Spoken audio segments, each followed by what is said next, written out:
Hello friends, welcome to my channel. Friends, आज का जो वीडियो है ये बेसिकली जेपीएससी का जो आंसर सीट है उसके विषय में है।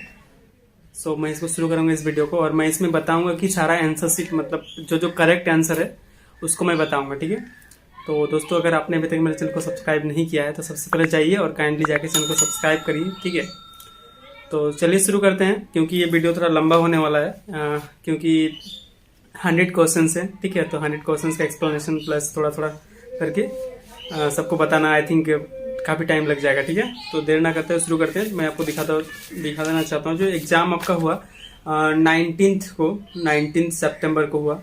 ठीक है, संडे था। तो ये पेपर 1 पेपर 2 दो एग्जाम हुए, पेपर 1 पेपर 2। तो आप देख सकते हो P1 P2 आपको दिख रहा होगा। ठीक है, तो पेपर 1 को मैं पहले डिस्कस करता हूँ, उसका पेपर 2 को। ठीक है, तो इसका और भी सेट थे, तो मैंने पेपर 1 दिया था इसलिए मैं पेपर 1 को डिस्कस कर रहा हूँ।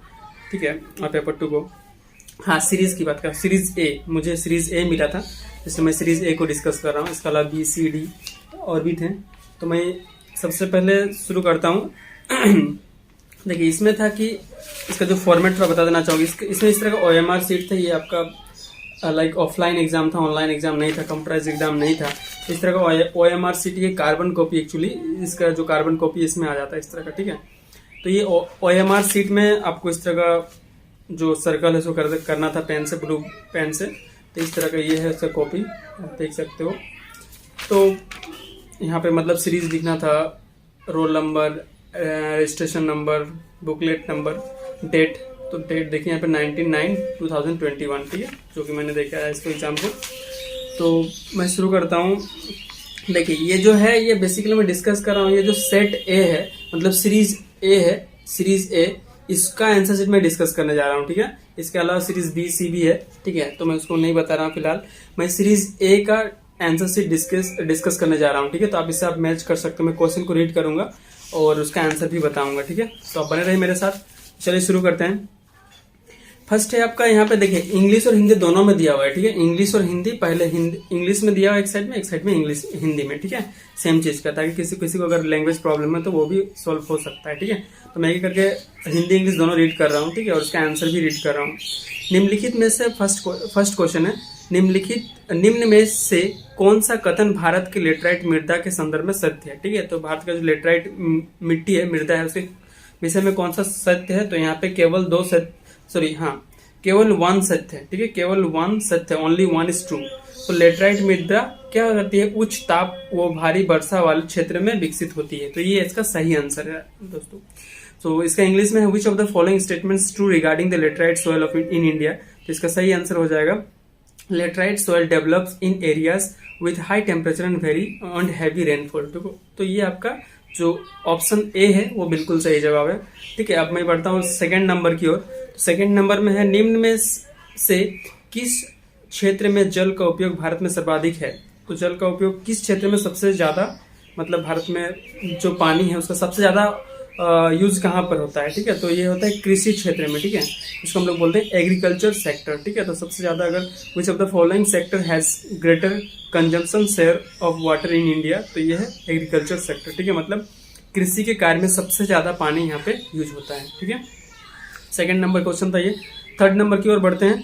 भारतीय जनगणना 2011 के अनुसार किस भारतीय राज्य में ऋणात्मक जनसंख्या वृद्धि दर दर्ज की गई है। ठीक है, मतलब किस जनगणना जो हुआ उसमें मतलब कहाँ पे ऋणात्मक जो जनसंख्या वृद्धि हुई है, मतलब घटते गए आप बोल सकते हो। तो है इसका सही आंसर हो जाएगा नागालैंड। इसका सही आंसर नागालैंड।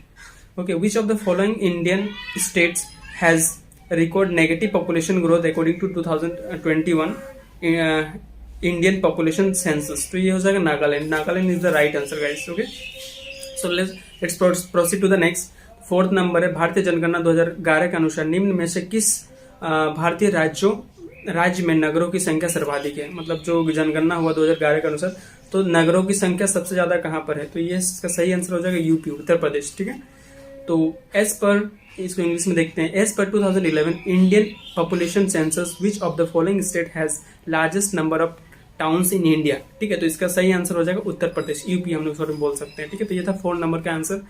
मैं डायरेक्टली सिर्फ आंसर को बता रहा हूँ दोस्तों। ठीक है, क्योंकि अगर मैं सारा ऑप्शन को बताऊंगा तो काफी समय चल जाएगा। ठीक है, वीडियो को शॉर्ट भी करना है। ठीक है, 5th नंबर, निम्नलिखित में से कौन सुमेलित नहीं है। ठीक है, तो यहाँ पे कुछ अनुच्छेद दिया हुआ है, कौन सुमेलित नहीं है उसको लिखना है। तो इसमें सुमेलित नहीं है, में इसमें इसका ऑप्शन जो डी है वो सही हो जाएगा। तो ऑप्शन डी में अनुच्छेद 22.2 मतलब 22.2। ठीक है, संसद विधि द्वारा उन परिस्थितियों का निर्धारण कर सकेगी जिसके अंतर्गत 3 माह से अधिक निरुद्ध किया जा सकेगा। ठीक है, ये आपका जो है ये सुमेलित नहीं है। ठीक है, और इसको हमने इंग्लिश में देखते हैं, which of the following is not correctly matched. तो यहाँ से कौन सा करेक्टली मैच नहीं है दोस्तों, तो आर्टिकल 22.2। ठीक है, ये करेक्टली मैच नहीं है। पार्लियामेंट में by law prescribe the circumstances under which a person may be detained for a period longer than 3 months। तो ये आपका इनकरेक्ट जो है। ठीक है, जो करेक्ट मैच्ड नहीं है। ठीक है, तो ये था क्वेश्चन नंबर 5। तो हम आगे बढ़ते हैं क्वेश्चन नंबर 6 की ओर। निम्नलिखित में से कौन सा अनुच्छेद राज्य विधानसभा के आंगलन भारतीयों के प्रतिनिधित्व से संबंधित है। तो इसमें सही आंसर हो जाएगा अनुच्छेद 333। ठीक है, इसका हिंदी में जो आंसर हो जाएगा नंबर ए, अनुच्छेद 333। और इसको इंग्लिश में देखते हैं, which of the following article is related to the representation of Anglo Indian community in the legislative assemblies of the states. तो इसका आंसर सही आंसर हो जाएगा दोस्तों आर्टिकल 333। इसका सही answer is the right answer, A is the right answer. Right guys, तो next question, question number 7। यह किसने कहा कि न्यायिक सक्रियतावाद को न्यायिक जोखिमवाद नहीं होना चाहिए। ये किसने कहा, इसका सही आंसर हो जाएगा न्यायमूर्ति एस आनंद। इसका सही आंसर हो जाएगा न्यायमूर्ति S Anand. So answer option C is the right answer. So इसको इंग्लिश में देखते हैं, who said judicial activism should not become judicial adventurism. Okay, so इसका सही आंसर हो जाएगा guys number C, justice S Anand. Justice S Anand. Okay, so C is the right answer. तो number 8, निम्नलिखित में से कौन सा बात जमींदारी संबंधित व्यवस्था से संबंधित है। तो इसमें क्या हो जाएगा, तो बहुत सारे ऑप्शन है 1 2 3 4।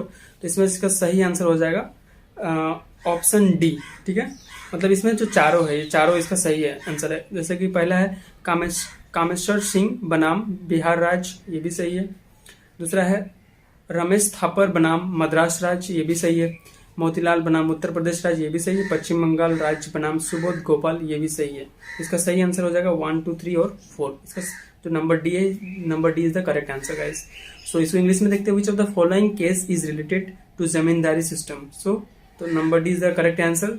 सो I am reading the options are Kameshwar Singh versus state of Bihar, Romesh Thappar versus state of Madras, number 3 is Motilal versus state of Uttar Pradesh, and number 4 state of West Bengal versus Subodh Gopal. So like 4 is the, or you can say number D is the correct answer. So let's proceed to the next question, that is question number 9.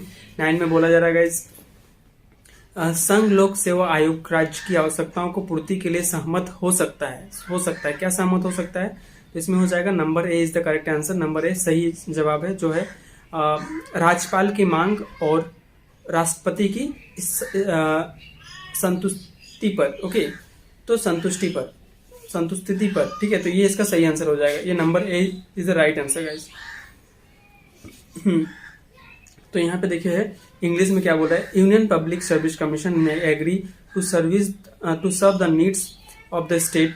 तो the answer is on request of the governor with approval of the president. So this is the right answer. So number A is the right answer guys. Number 10 is Bharat में नियोजन के संदर्भ में क्या सत्य है। तो कौन सा सत्य है गाइस, तो यहाँ पे हम लोग देखते हैं नियोजन के संबंध में कौन सा सही आंसर है। तो यहाँ पे 1 और 3 सभी सत्य हैं। तो यहाँ पे सभी सत्य हो जाएगा। ठीक है, जैसे कि सभी सत्य में क्या होगा, मैं सबको रीड कर देता हूँ।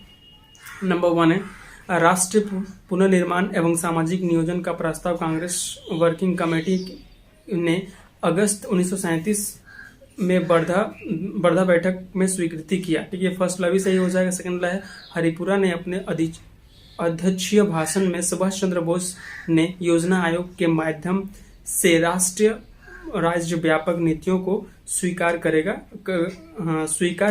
की घोषणा की। ओके, तो ये सेकंड वाला भी सही है। मोदी सरकार ने योजना आयोग का नाम बदलकर नीति आयोग किया, ये भी सही है। और लास्ट वाला है, सुभाष चंद्र बोस ने 1938 में जवाहरलाल नेहरू की अध्यक्षता में राष्ट्रीय योजना समिति का निर्माण की घोषणा की थी, ये भी सही है। तो मतलब इसका चारों सही है, जो इसका डी है ऑप्शन सभी सत्य है, यही सही हो जाएगा। ठीक है, तो इसी को इंग्लिश में देखते हैं दोस्तों। What is true for planning in India. ठीक है, प्लानिंग इन इंडिया के संदर्भ में कौन सा सही है, तो इसमें चारों सही हो जाएगा, इसमें ऑल आर ट्रू। ठीक है, in August 1937 the Congress working committee is at its meeting in Wardha adopted the resolution of national reconstruction and social planning, ये फर्स्ट वाला भी सही हो जाएगा। सेकंड है, Subhash Chandra Bose in his presidential speech at Haripura declared that the national state on the advice of planning commission would adopt a comprehensive scheme, ये भी सही है। नंबर 2 नंबर 3 है, Modi government renamed planning commission at NITI Aayog, ये भी सही है।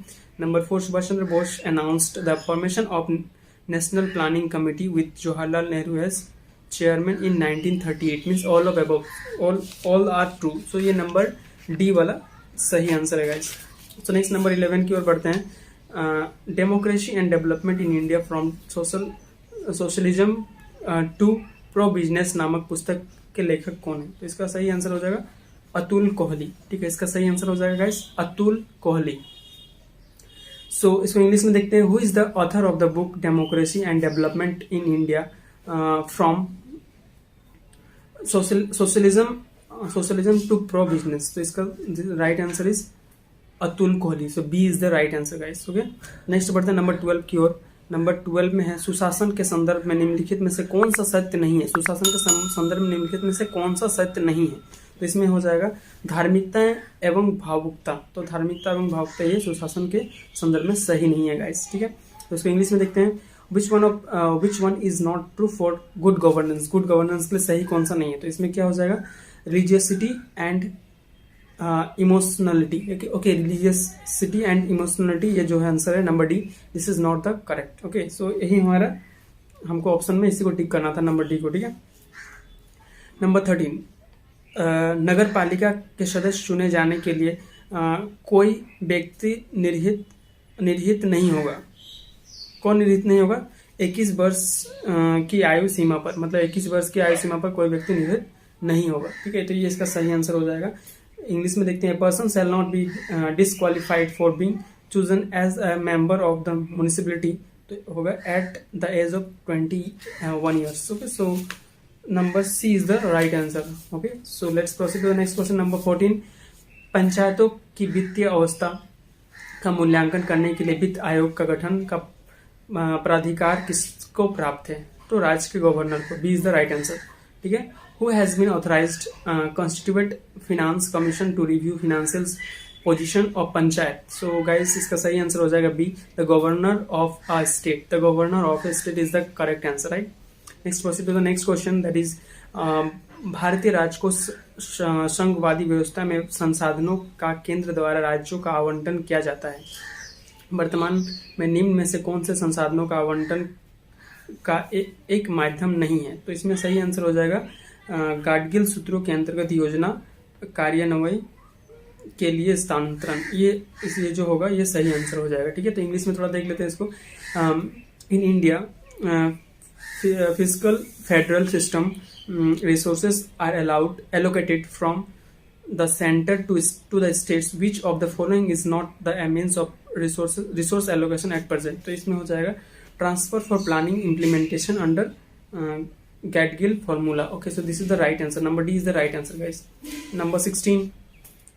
भारत के कर निर्दिष्टीकरण के संवैधानिक प्रावधानों के तहत निम्न में से कौन सा कर है जो पूरी तरह राज्यों द्वारा लगाया और वसूला जाता है।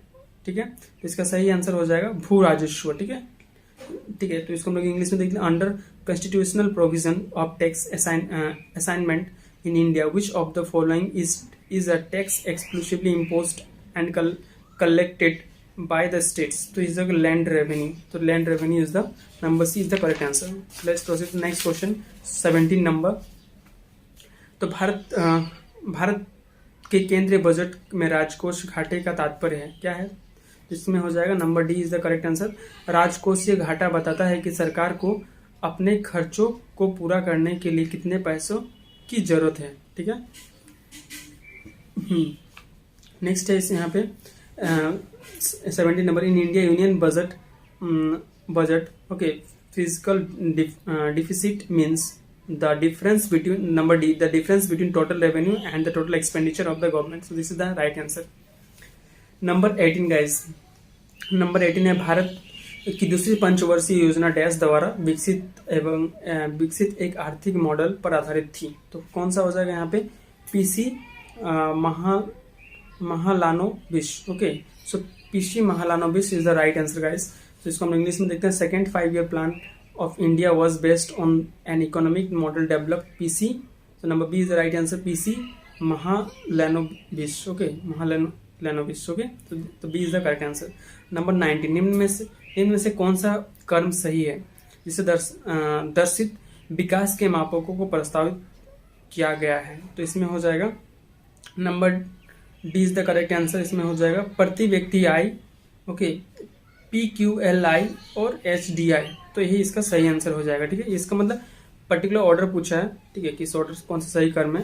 इसको इंग्लिश में देखते हैं, which of the following is the correct order in which the mentioned major of development were introduce. तो इसमें हो जाएगा per capita income, okay. Next is PQLI and HDI is the right answer. So D is the right answer guys.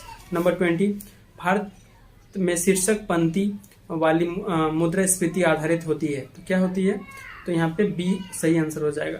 उपभोक्ता मूल्य सूचांक संयुक्त, तो CPI-C पर ये आपका सही आंसर हो जाएगा। इन इंग्लिश हम लोग इसको देखते हैं, in India headline inflation is based on, तो किसी बेस्ड है, consumer price index combined, okay. तो CPI-C, ठीक है, तो यही आपका सही आंसर हो जाएगा, ठीक है। नंबर 21 देखते हैं हम लोग, नीति आयोग ने प्रत्येक राज्य और संघ राज्य के क्षेत्र के लिए सांकेतिक सूचांक का विकास किया है, जो प्रत्येक संधारणीय विकास के लक्ष्य की ओर होने वाली प्रगति को संकलित करता है और राज्यों को प्राप्तिकर्ता, अग्रणी, निष्पादक और आकांक्षा में वर्गीकृत करता है।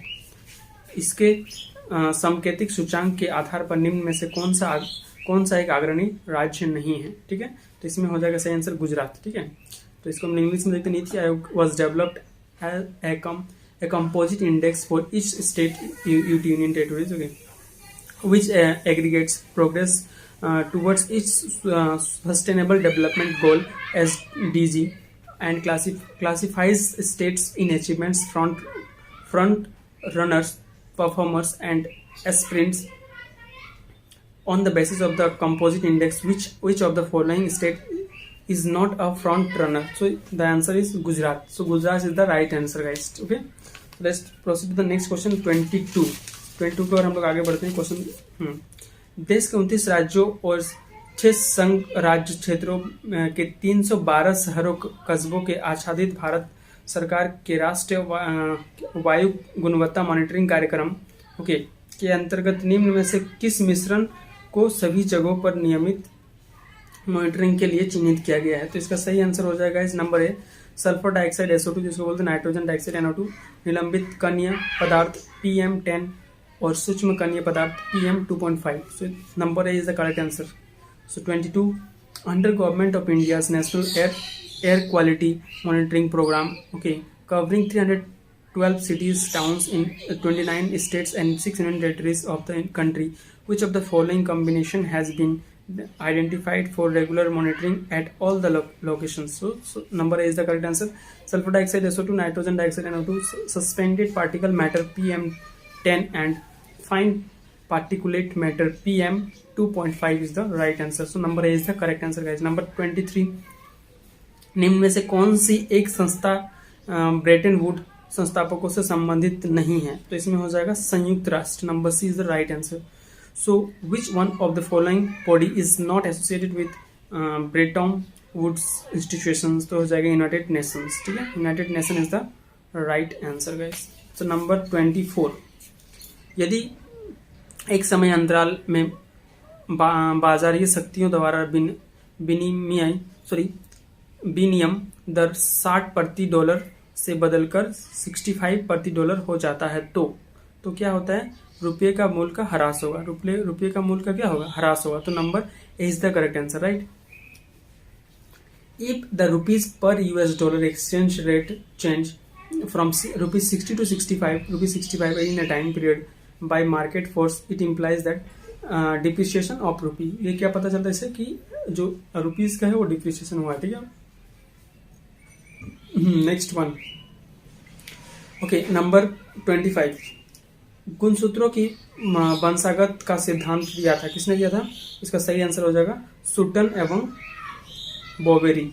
सूटन एवं Boveri is the right answer. सो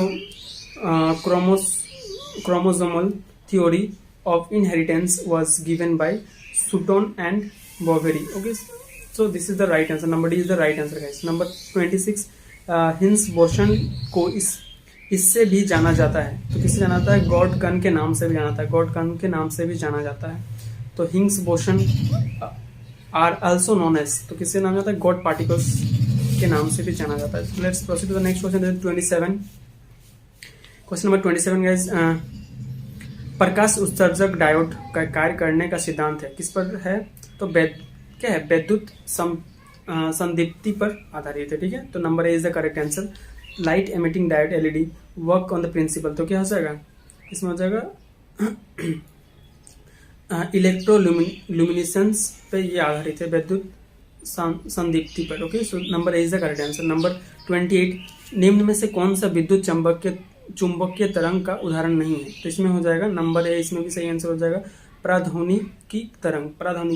तो supersonic waves is the right answer.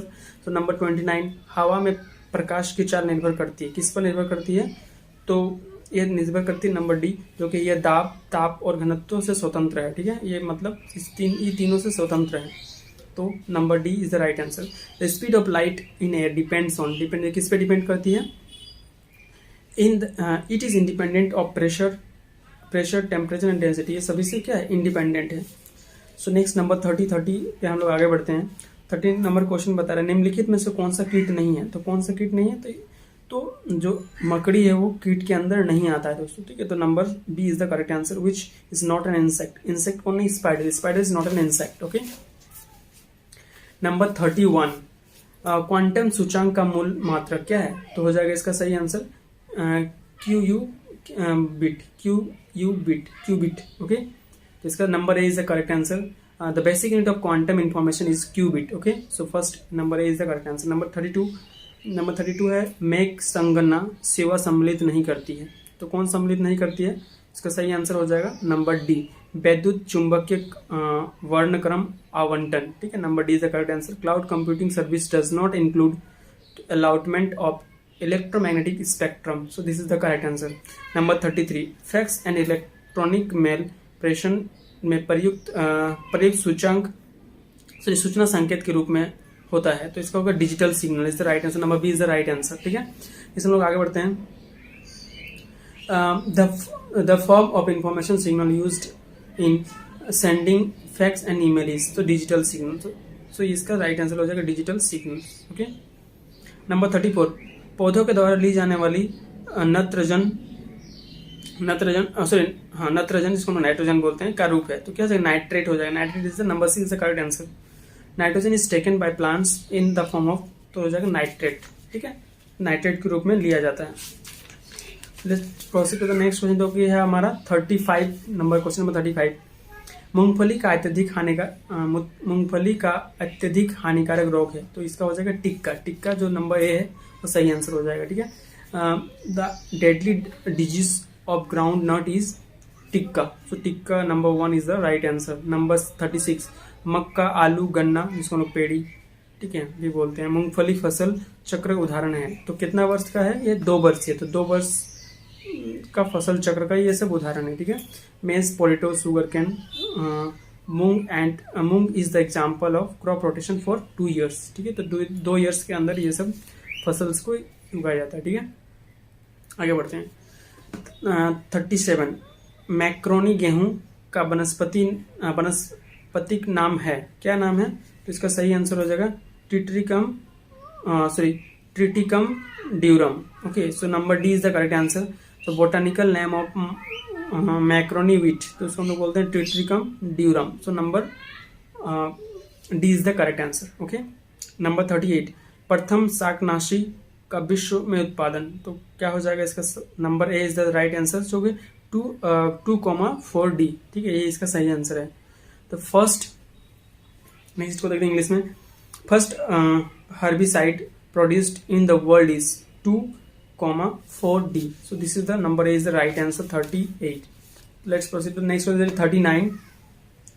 Bharat में विदेशों में बहुतायत में निर्यात की जाने वाली आम की कौन सी प्रजाति है? तो इसका सही आंसर हो जाएगा अल्फांसो। इसका सही आंसर क्या हो जाएगा? Alphonso, yes.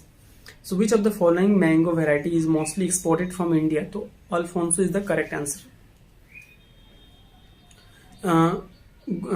मुगलों के समय झारखंड का प्रदेश डैश के नाम से जाना जाता था, तो क्या के नाम से जाना जाता था? कुकरा के नाम से जाना जाता था। ओके, तो number A is the correct answer. In the time of Mughals, the region of Jharkhand was known as Kukra. So number A is the correct answer. Okay. So number 41, अंग्रेजों का झारखंड में सर्वप्रथम प्रवेश किस ओर से हुआ? तो होगा पलामू की ओर से हुआ, ठीक है। Number A is the correct answer. तो the British entered into Jharkhand for the first time from the side of Palamu. Number A is the correct answer. Okay, next proceed to next question number 42। Bhumij विद्रोह के नेता कौन थे? भूमिज विद्रोह के नेता कौन थे? Ganga Narayan. So Ganga, number A is the correct answer. So who was the leader of Bhumi's revolt? So Ganga Narayan, number A is the correct answer, right? Let's proceed to the next question, that is 43. देश आदिवासियों का निवास स्थान टंडा के नाम से जाना जाता है, टंडा के नाम से जाना जाता है। तो इसका सही आंसर हो जाएगा Birhor. Birhor, number B is the correct answer.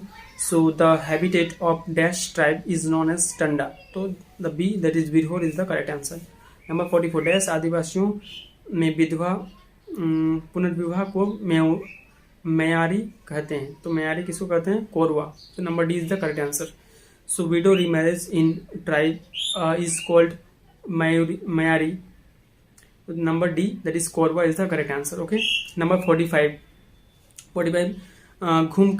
घूमकुड़िया का क्या तात्पर्य? घूमकुड़िया का क्या तात्पर्य? तो इसका जो तात्पर्य है, नंबर सी आंसर सही हो जाएगा, युवा गृह। युवा गृह को हम लोग घूमकुड़िया भी कहते हैं। What does घूमकुड़िया mean? This is youth dormitory. Okay, so युवा गृह। So this is the number C is the correct answer। 46 में क्या हुआ? निम्नलिखित में से किस पर्व से पहाड़ी खड़ियां की आर्थिक स्थिति उजागर होती है? तो हो जाएगा number C, Phago. Phago is the correct answer. Okay, which of the following festival reveals the economic condition of Pahari Kharia? तो the number C that is Phago is the correct answer. So 46 is completed. Number 47 Palkot की गुफाएं डैश में अवस्थित है, तो कहाँ अवस्थित है?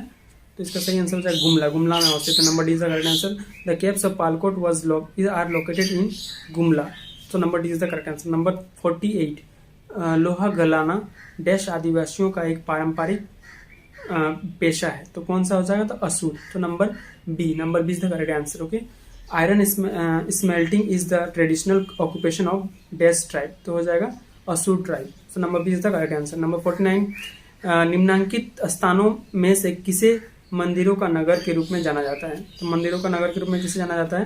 तो नंबर डी मलुटी को जाना जाता है, तो number D is the correct answer. Which of the following places is known as the village of temples? So Maluti. Next है नंबर 50 कैलाश पर्वत निम्न में से किस क्षेत्र में अवस्थित है? तो किस क्षेत्र में अवस्थित है?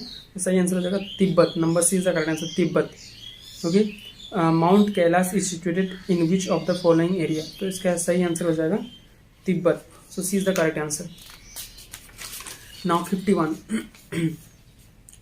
विश्व की सर्वाधिक समस्यात्मक जलीय घास फूस कौन सा है? तो इसका हो जाएगा eichhornia is the right answer, number C is the right answer.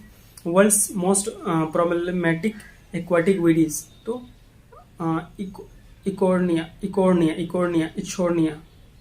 Eichhornia is the right answer. Okay, so number C is the right answer. Number 52 निम्न में से परमाणुवी बिजलीघर और राज्य का कौन सा मेल गलत है? ठीक है, तो इसमें हो जाएगा नंबर सी कलपक्कम कर्नाटक, जो सी है वो कल आपका गलत आंसर यहाँ पे दिया हुआ, मतलब नंबर सी वाला आंसर हमको टिक करना है, ठीक है। Which of the following combination of nuclear power planet and state is wrong. तो यहाँ पे जो नंबर सी है ऑप्शन यही करेक्ट होगा, ठीक है। कल्पक्कम कर्नाटका। नंबर 53 वंशागत संपत्ति के बिक्री पर डैश कर लगता है, तो कौन सा कर लगता है? पूंजी लाभ कर, ठीक है, कैपिटल गेन टैक्स। फिर हमारा नंबर बी वाला सही हो जाएगा, tax on sale of inherited properties capital gain tax, तो कैपिटल गेन टैक्स लगता है नंबर बी। 54 निम्न में से कौन सा शास्त्रीय नृत्य अपने वर्तमान स्वरूप में मुगल परंपरा से प्रभावित है? तो कौन हो जाएगा? कथक। तो कथक है जो मुगल परंपरा से प्रभावित है। Number C is the correct answer. Which of the following classical dance in its present form has influence the Mughal tradition, तो हो जाएगा Kathak is the right answer. Number C is the right answer. Number 55 निम्न में से कौन सा सर्वाधिक घरेलू रासायनिक प्रदूषण का कारण है? तो हो जाएगा नंबर सी, कोयले का जलना। कोयले का जलना सबसे ज्यादा मतलब रासायनिक प्रदूषण का कारण है। Which of the following causes maximum indoor chemical pollution, तो burning of coal. Number C is the correct answer. Number 56 निम्न में से कौन सा लौह धातु का अयस्क है? तो हो जाएगा यहाँ पे हेमाटाइट। हेमाटाइट लौह धातु का अयस्क है, okay. Which of the following is one of the ore of iron mineral, so number A that is hematite is the correct answer, okay. Number 57 निम्न से कौन सा शहरी जीवन की विशेषता नहीं है? तो शहरी जीवन की विशेषता कौन सा नहीं है? Number A is the correct answer, अनौपचारिक संबंध, okay. So which of the following is not a feature of urban life? So informal ties, and informal ties is the correct answer, guys. Okay, let's proceed to the next question, that is 58. 1947 से पहले 26 जनवरी को कहा जाता था, क्या कहा जाता था? पूर्ण, number is the correct answer, पूर्ण स्वराज दिवस, ठीक है। So before 1947, 26 January was called as पूर्ण स्वराज डे, पूर्ण Swaraj day. So number is the correct answer in 58, okay। in 59 निम्न में से किन्हें भारत के अंतरिक्ष कार्यक्रम का जनक माना जाता है? तो इसका हो जाएगा Vikram Sarabhai. Vikram Sarabhai is the correct answer. Who amongst the following is considered as the father of India's space program? तो Vikram Sarabhai is the correct answer. Number 60 Bharat में दूसरी सबसे बड़ी जनजाति कौन है? तो हो जाएगा यहाँ पे गोंड। गोंड जनजाति है, तो सबसे दूसरी बड़ी जनजाति है। Which of the following is the second largest tribe in India? So that is Gond. Okay, Gond is the second largest tribe in India. Okay, 61 निम्न में से किसे 2019 में कुश्ती में राजीव गांधी खेल रत्न पुरस्कार दिया गया? तो इसका सही आंसर हो जाएगा बजरंग पुनिया। तो Bajrang Punia number B is the correct answer. Who amongst the following was awarded Rajiv Gandhi Khel Ratna award for 2019 in wrestling? तो हो जाएगा Bajrang Punia. So number B is the correct answer, okay. Let's proceed to the next question, 62 संयुक्त राष्ट्र द्वारा मानव अधिकारों की विश्वव्यापी घोषणा को कब अपनाया गया था? तो इसका सही आंसर हो जाएगा नंबर ए 10 दिसंबर 1948, 1948। तो number A is the correct answer. When was Universal Declaration of Human Rights adopted by United Nations? तो 10 दिसंबर 1948, so is the correct answer। 62 British प्रधानमंत्री विंस्टन चर्चिल ने नोबेल पुरस्कार जीता, किसमें जीता? साहित्य के लिए, साहित्य के लिए। Number C is the correct answer, okay. So number 63 का, okay. British prime minister Winston Churchill received Nobel prize for literature, okay. So number C is the correct answer, right. Proceed to the next question, that is 64 निम्नलिखित भारत के राज्यों में से कौन सा राज्य सर्वाधिक वनाच्छादित है? तो हो जाएगा इसका सही answer Mizoram. Mizoram is the correct answer, okay. Number C among the following states which of the following which has highest forest density in India? तो इसका सही आंसर हो जाएगा मिजोरम, ओके। नंबर 65 भारत के प्रधानमंत्री द्वारा शुरू की गई रो फेरी किन दो स्थानों को जोड़ती है? तो इसका सही आंसर हो जाएगा घोघा और दाहेज। घोघा और दाहेज को जोड़ती है, ठीक है, Dahej. 65 ro ferry started by prime minister of India connects which two places? तो हो जाएगा Ghogha and Dahej, okay. So number is the correct answer, okay. Next number, proceed to the next question, that is 66, okay. निम्न में से कौन सा आपदा के बाद का उपाय है? तो ये तो पुनर्निर्माण। आपदा के बाद क्या करेंगे? तो पुनर्निर्माण करेंगे, फिर से निर्माण करेंगे। तो ये number C is the correct answer. Which of the following post disaster measures? तो reconstruction is the number C is the correct answer. Okay, next 67 में भारतीय राष्ट्रीय ध्वज के प्रारूप को किस दिन स्वीकार किया गया? तो हो जाएगा जुलाई 22, 1947। तो C is the correct answer. On which day the design of the national flag of India was adopted? तो जुलाई 22, 1947। ओके, तो नेक्स्ट है भारत के राष्ट्रीय मानवाधिकार आयोग का वर्तमान अध्यक्ष कौन है? तो वर्तमान अध्यक्ष कौन है? इसका भी सी आंसर सही हो जाएगा, न्यायमूर्ति HL दत्तू। ओके, तो number C is the correct answer. Who is the current chairman of national human rights commission of India? तो justice HL Dattu. Okay, so this is the correct answer. 69 राष्ट्रीय आपदा प्रबंधन प्राधिकरण का गठन कब हुआ? तो इसका सही आंसर हो जाएगा 2005 में हुआ। ठीक है, number is the correct answer. When was national disaster management authority formed? 2005। ठीक है, 2005 में हुआ। भारत में वायु परिवहन प्रारंभ कब हुआ? ठीक है, तो इसका सही आंसर हो जाएगा नंबर ए 1911।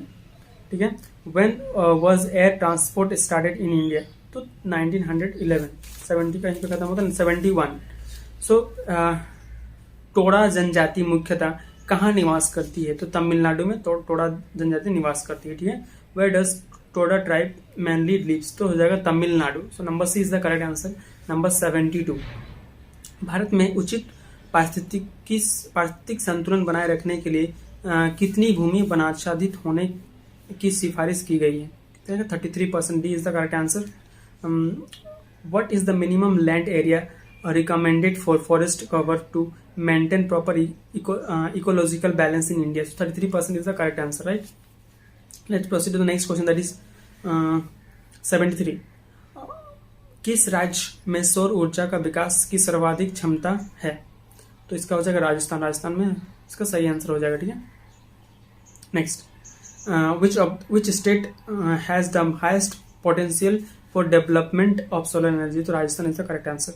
निम्नलिखित में से किस परमाणु ऊर्जा संयंत्र की स्थापित क्षमता सर्वाधिक है? तो हो जाएगा तारापुर। तो number A is the correct answer. Which of the following atomic power plants has largest installed capacity? तो Tarapur number A is the correct answer, right. तो नेक्स्ट वन भारत में सर्वाधिक जनजाति कौन सी है? तो हो जाएगा भील जनजाति। भील जनजाति सबसे ज्यादा है भारत में। ठीक है, भील जनजाति, right. Which is the largest tribe in India? तो Bhil number is the correct answer। Number 76 Bharat के किस राज्य में सड़कों का घनत्व सर्वाधिक है? तो सबसे ज्यादा हो जाएगा केरल में सबसे ज्यादा सड़क है। ठीक है, which state has maximum road density? तो Kerala is the correct answer। Okay, number C. Number 77 भारतीय चरगाह एवं चारा अनुसंधान संस्थान कहाँ स्थित है? इसका हो जाएगा Jhansi is the correct answer.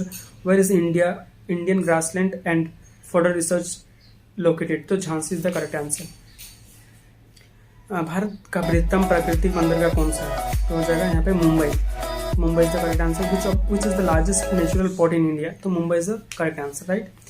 79 Hindi के पश्चात कौन सी भारतीय भाषा विश्व में सर्वाधिक बोली जाने वाली भाषा है? तो बंगाली भाषा हिंदी के बाद सबसे ज्यादा बोली जाती है। तो number C is the correct answer. Which Indian language is spoken maximum in the world after Hindi? In the world. So यहाँ पे हिंदी के बाद बंगाली भाषा वर्ल्ड में बोली जाती है सबसे ज्यादा। तो number C is the correct answer. 80 मौर्य साम्राज्य के पेशावर के निकट उत्तर पश्चिम भाग में अशोक के शिलालेख थे। कहाँ थे? तो खरुष्टी लिपि में। तो कौन सी लिपि में थे? खरुष्टी लिपि में। So number A is the correct answer. Ashokan inscriptions in northern western part of the Mauryan empire near Peshawar were in what Kharoshthi script. Okay, so number A is the correct answer, right. Let's proceed to the next 81 Charvaka दार्शनिक प्रणाली क्या है? तो ये इसका सही answer हो जाएगा लोकायत प्रणाली भी कहलाती थी। तो इसको लोकायत प्रणाली नंबर 20 का करेक्ट आंसर हो गया। Charvaka philosophical system was also called. तो the number 20 the correct answer. What is that? Lokayata system is the correct answer. हो गया। नंबर 82 इज व्हाट, निम्नलिखित को काल कर्मानुसार व्यवस्थित कीजिए, ठीक है। तो इसमें सही आंसर हो जाएगा नंबर ए में है ABC, मतलब पहले सातवाहन, फिर वाकाटक, फिर चालुक्य, तो ये सही, इसका सही आंसर हो जाएगा, ठीक है। सो arrange the following in chronological order, तो ABC is the correct answer, okay. Number 83 is पूर्वी भारत के प्रमुख भारतीय रोमन व्यापारिक स्थान था, कौन सा था, तो Tamluk is the correct answer, okay. The foremost Indo Roman trading station in eastern India was, तो था Tamluk. 84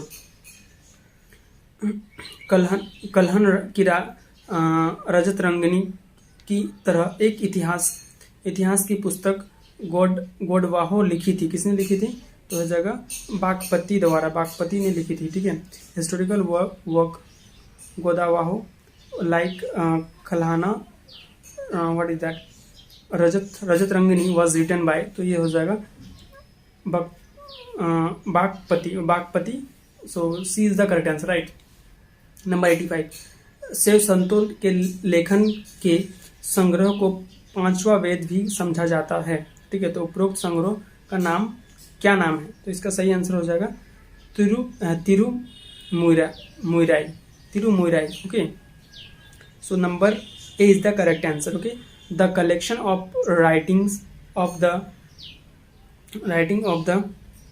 Saivit saints is considered as fifth Veda. Okay, what is the name of the above collection? So this is Tirumurai. Okay, so Tirumurai is the right answer. Number A is the correct answer. Okay, so number 86.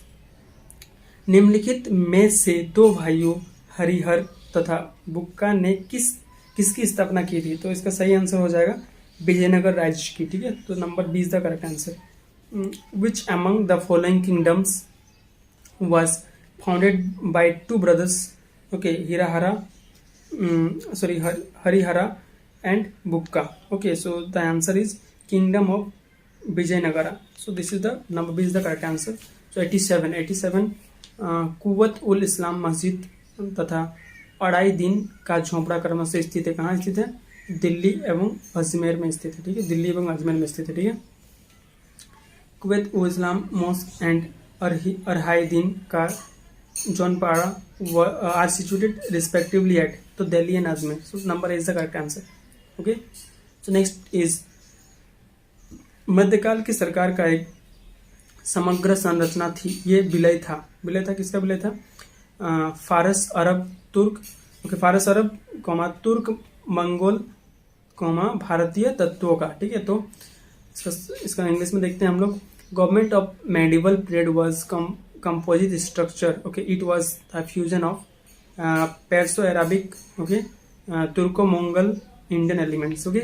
Now 89 विशिष्ट अद्वैत सिद्धांत के संस्थापक कौन थे, तो इसका हो जाएगा Ramanujacharya, okay. So number B is the correct answer, right. So who was the founder of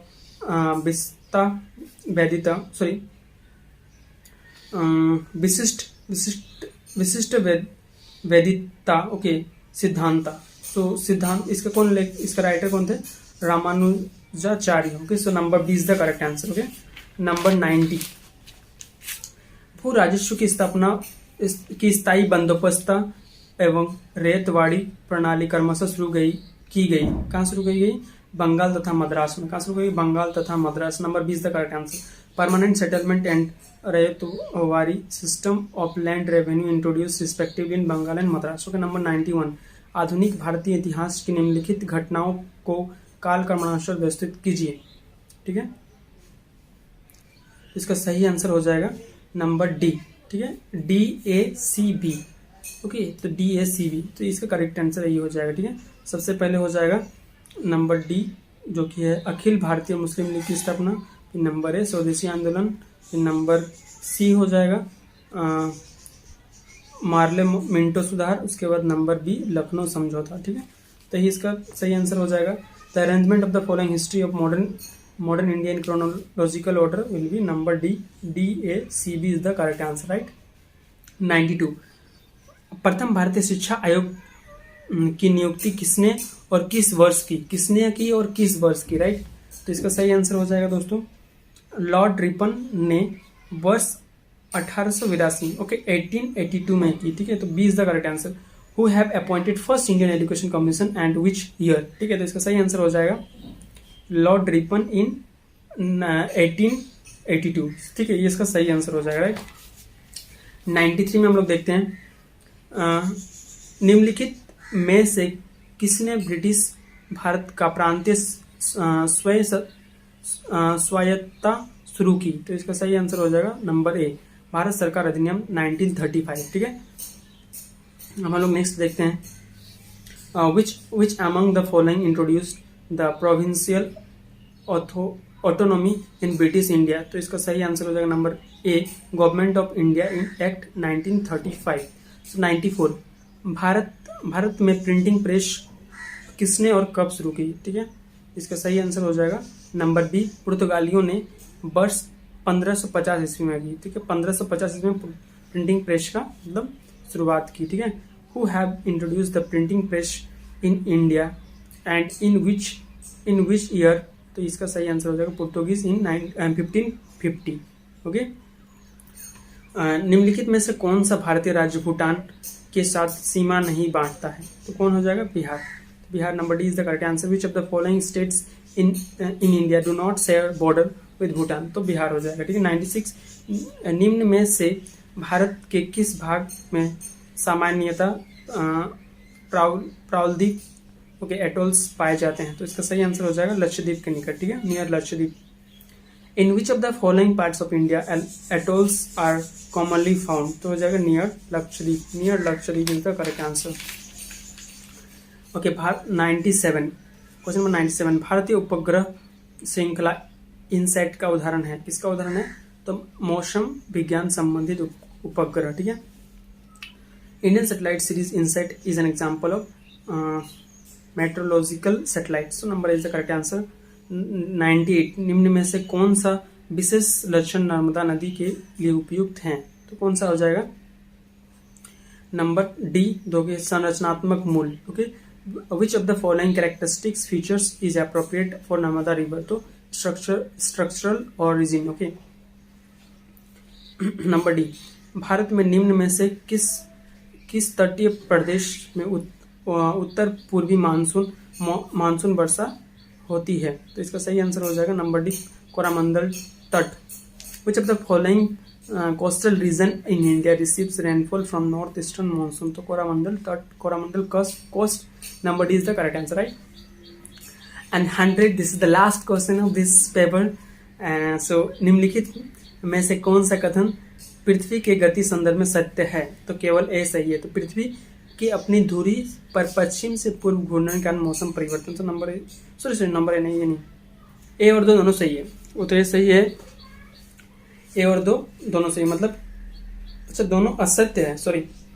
ए वो 1 और 2 दोनों असत्य है, ठीक है। तो मतलब ये दोनों ही गलत है, ठीक है। पृथ्वी के अपनी धुरी पर